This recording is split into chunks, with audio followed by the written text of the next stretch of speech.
வச்சுக்கோங்களேன், லெட்டர் எழுதி நேரா போய் போஸ்ட் ஆபீஸ்ல கொடுத்தா அது போஸ்ட் பாக்ஸ்க்கு வராது. சரியா? போஸ்ட் பாக்ஸ்ல போட்டா போஸ்ட் ஆபீஸ்க்கு போயிடும். இப்படி சொல்வாருங்க அவர்.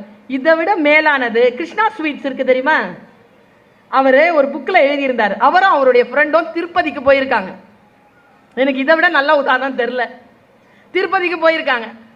போகும்போது அவர் கூட வந்தவர் சொன்னாராம், நான் திருப்பதி சாமிக்கு தேவஸ்தானத்துக்கு 5 லட்சம் ரூபாய் கொடுக்குறேன்ட்டு பிரார்த்தனை. என்ன பண்ண போறீங்க? உண்டியல்ல போட போறேன்னாராம். சாமிக்கு தானே போட போறீங்க, என் கூட வாங்கண்ணா. நேரா போய் அந்த 5 லட்சம் ரூபாய் பணத்துல 1000 ரூபாய் டிக்கெட்டா எடுத்திருக்காரு. 500 ரூபாய் டிக்கெட், 1000 ரூபாய் டிக்கெட்லாம் இருக்குல்ல, அதெல்லாம் எடுத்து இந்த தர்ம தரிசனத்துக்காக நின்றுட்டு இருப்பாங்கல்ல 36 மணி நேரம். நான் இப்பதான் கொஞ்சம் ஃப்ரீ ஆயிடுச்சு. முதல்ல 3